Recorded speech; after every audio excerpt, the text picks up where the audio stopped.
Programming. I heard it on the edge. I heard it on the edge. Welcome to Heard It on the X, the East Coast's premier music talk show. Brought to you by Rich's Music Exchange in Hamburg, New York, and online at richesmusicexchange.com. Sponsored by music industry leaders Regal Tip, Ernie Ball, Ampeg, and Mackie. And now, your hosts, Rich Rogenmoser and co-host, The Doctor.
Welcome down to the East Coast premier music talk show, Heard It on the X.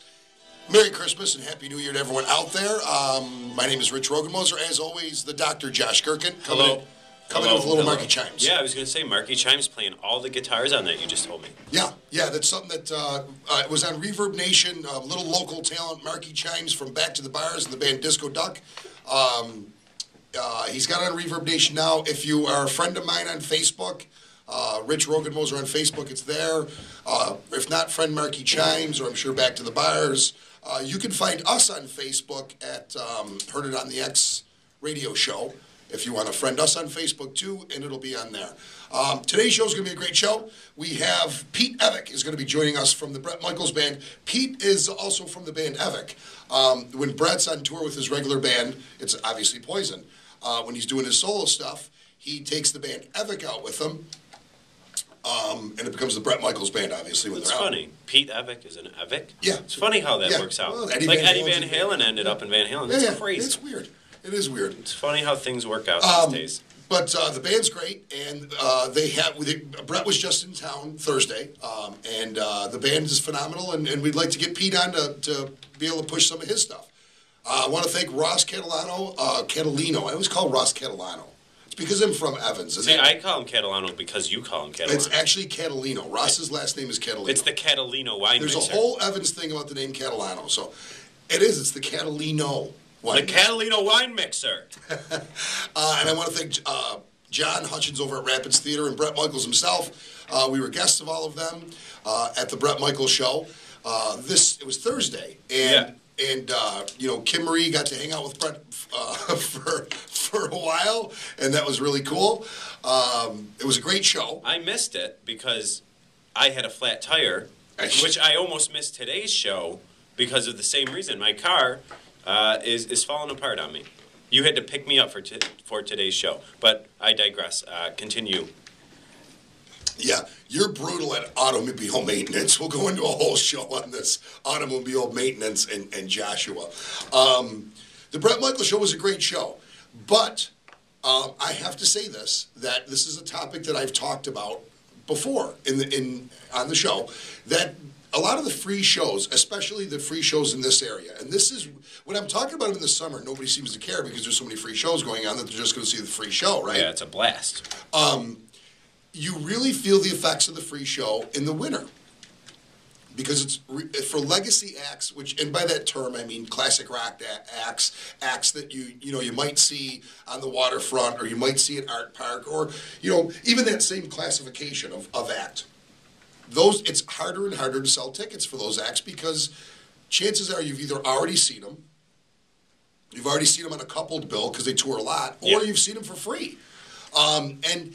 You and I were talking about on the way in, because of course we had to pick you up because your car's jacked up, because you don't know where to buy tires. First of all, I had two problems. But here's the thing, Jim. He has no idea where to buy tires, but he can tell you exactly where Dave Matthews slept when he was 13 years old. That has nothing to do with where Dave Matthews slept. That does not contribute to my car problems right now. Most people. If only there was a place where, like, I could pay for things in trade of, like, knowledge. Right, yeah. Like, I just give them, they ask me a trivia question, I answer, I get tires. There are places like that. They're called game shows. Maybe you should go on a game show. We should start a... Jeopardy! Yeah, we should start something to get me on a game show. A petition. We will. We were talking about the legacy acts playing at... it's been my contention for a long time. We're friends with a lot of people who own theaters. John Hutchins owns Rapids Theater, and he's put a lot of money in it. It's a local guy who's put multiple millions of dollars into basically a decrepit, blown-out building in Niagara Falls, restored it to its original beauty. It's a If you've never been inside Rapids Theater, you're really doing yourself an injustice. You should go, because it's a beautiful, iconic theater in Niagara Falls. When John bought it, he bought it, I think, from a distressed tax auction. It had a hole in the roof. Who knows how many years it was poured on inside there. And it's back to its original beauty. Amazing. Ken Shelley owns Club Infinity. There's multiple clubs in town that make their living off bringing in acts. And Kenny Shelley and I had a really good conversation today about, how hard it is to deal with classic rock acts, even though everybody, poo-poos modern acts, and wants to see these classic rock acts and feels that that's where the quality music is. For some reason, they don't support it when it comes time to buy a ticket. And I find that to be a little distressing, a little disturbing. One of the numbers that we talked about on the car ride here, and when you told me it, I couldn't believe it, because I was like, that number's got to be way off. But you told me, and I looked it up, and yeah, sure enough, you were correct. Two of the concerts that were the free concerts in the area this summer were ZZ Top was ZZ the big Top one? and Lynyrd Skynyrd. Lynyrd Lynyrd Skynyrd over at Art Park drew 30,000, and the week right after that, ZZ Top 31,000. Right. I can't believe those numbers. Well, and here's the thing, though. You think about it, and the arena, First Niagara Center, it holds 18,000. Yeah. Darien Lake, I believe, holds 23, 24, somewhere in there. I mean, I couldn't believe that number when you told me it. Yeah, and here's the thing. We're talking about these numbers, and they're great. That's a free concert. Not only is it a free concert, it's subsidized by the state of New York. The state of New York gives Art Park $1.5 million and says, here, go book some acts. So it's taxpayer money that's paying for it. So is it really free? No, it's not. Also, Art Park gets you in the door, and you're buying their beers and everything else. The act to them was free. It was money that was given to him. Yeah. Now you take that over to John Hutchins, somebody like John Hutchins, who's actually got to sit down and calculate to the last penny. Look we need to get X amount of bodies in my place. They have to spend this much each drinking so that I can break even, because I have to turn my lights on, I have to pay New York State sales tax, I have to pay my income tax, I have to pay my employees, I have to pay compensation, unemployment. So when The free shows, are the free shows helping Western New York or hurting Western New York? When you go other places, or better yet, when you have somebody visiting you from out of town, especially if they're musically inclined, and my whole world is very musical, so generally I have people who are interested in music in one aspect or another. The first thing they always say to me is, how many free concerts do we have? Oh, it's amazing how many free shows you have right now. It's really amazing. I've gotten that from people too. People say that all the time. Take Bret Michaels, for instance. The night before he played here, and he had a great crowd at Rapids Theater. He had a great crowd at Rapids Theater, and we are close to Christmas, so we're not downing the crowd that Bret brought in by any stretch of the imagination. But the night before, he played 2 sold-out shows in Maryland. Now, Maryland doesn't have a lot of free concerts, so people just are used to paying for it. I really think that this free show thing has really screwed up bringing shows here. And think about the shows that don't come here anymore. There's a lot of shows that don't come here anymore, even at HSBC. Yeah. Or, First Niagara now. Yes. A lot of shows bypass us. They either hit Cleveland or they hit Toronto. A lot of those shows too, where it's sort of like 3 bands headlining together. You know what I mean? Co-headlining. I mean, those are even starting to skip town. Yes. You know what I mean? Well, and you know what? Speaking of that, there's another good point that you had. The one that we seen, which was hardly a legacy act, but we seen Nickelback and Buck Cherry and some band. Yeah, we saw 3 Doors Down, 311. No, yeah, some 3 Days Grace. 3 bands with the same number. 3 Crackers. I don't know. 3 Doors Down. 3 Doors Down. No, it wasn't 3 Doors Down. 311. 3 Days Grace. 3 Days Till I Die. I don't know. That sounds like one of them. 3 Days Till Xmas. Regardless, that show was probably 2/3 sold. It didn't. It was a third empty. Yeah, and Nickelback's big, and you and I. Well, I would imagine that most of those people were there for Nickelback. Yeah. But it's getting harder and harder to sell shows unless you're a really monster act. And let's face facts, there's a handful.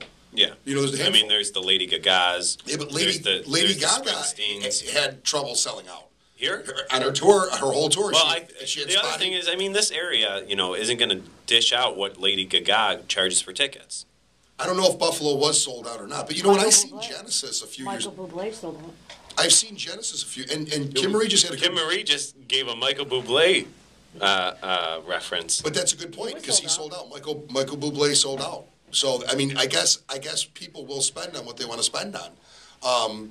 But I seen Genesis on their reunion tour a few years back, and that wasn't sold out in Buffalo. I don't think the Police sold out in Buffalo. Yeah. Well, like you said, there are a handful of those acts out there that will continually sell out. There's the Springsteens. There's,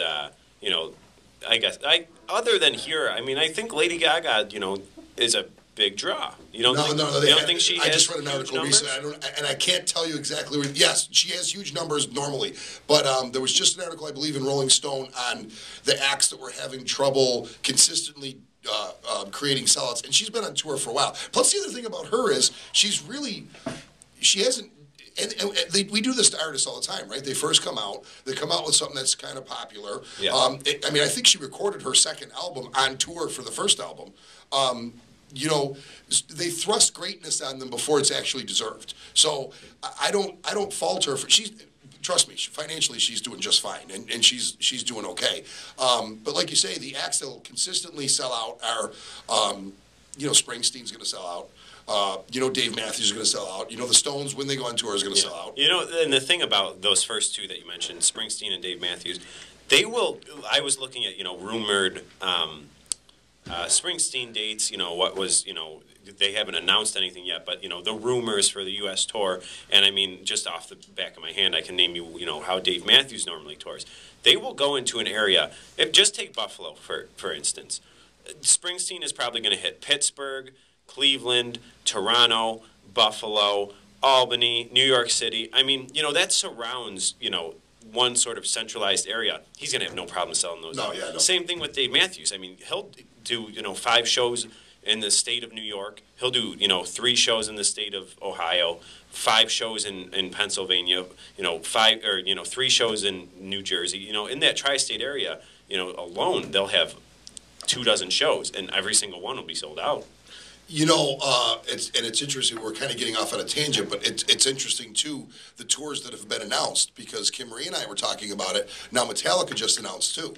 So, of the acts that have already announced, who's going to be the odd man out? Who's the one that's not going to make any money? And I think Metallica. The Stones haven't announced yet, but it is the 50th anniversary of the Rolling Stones. They have to announce. Yeah, it's coming. And they have to go on tour. There's been so many rumors. I mean, it's and there's been photographs of them meeting at office buildings and stuff. They're just going to annace whenever they want to announce because they're the Stones. They just have to rent out that blimp because they're going to announce on top of some kind of crazy thing. Yeah, a reenactment of the Hindenburg. Yeah, 50th anniversary. It'll be something gold. I guarantee it. Yeah, and then in the smoke, it'll say a golden anniversary tour. Yeah. Yeah, they'll do that for sure. But regardless, somebody will be the odd man out on that whole tour. Somebody will, there's not enough money to go around. Economically, it's tough right now, and there's just not enough money to go around. So I think that there's problems selling out tours. The other thing about Springsteen too. Back to Springsteen, and once again, I'm a huge Springsteen fan. I've seen him a ton of times. Nobody sells more tickets than Springsteen in any arena that you've been in, because in most arenas, they don't sell behind the band. Mm-hmm. Springsteen sells behind the band. He sells the floor. The very front of the stage is standing room only. Yeah. So you take a place like First Niagara, which I think it's 18,000 some change. By the time Springsteen's done filling it up, you're probably up around 23, 24, 25. Yeah. Because you get the whole floor with a seated area behind the barricades. That and the pit, I mean, there's no chairs down there, so you can fit a ton of people. Well, I think at Giants Stadium when Kim Marie and I were there, weren't there 5,000 in the pit? Yeah, and he played there. It was 5 nights, sold nights. Out every night. Sold out every night. Yeah. Plus behind the stage. Usually behind the stage isn't sold out. Stones do that too, though. Yeah. The Stones do that too. Dave Matthews does it too for certain venues. Like if he were to come to HSBC now, they wouldn't do it. Yeah. I mean, I've seen him at MSG where they'll do it. Certain venues. It's sort of a venue specific type deal. So that's the theme of today's show, kind of. The local. I know I'm way late on a break, and I'm going to get there in just a second. The local market right now has the free show really damaged, credibility in this area for bringing stuff in? And then we're going to talk to Pete a little bit later, and he's going to tell us, what it's like to be a working musician, a road guy, not the star, but, another guy that's still trying to make it. We're going to take a small commercial break. Going to come back on the other side of the break with more stuff. Stick around, folks.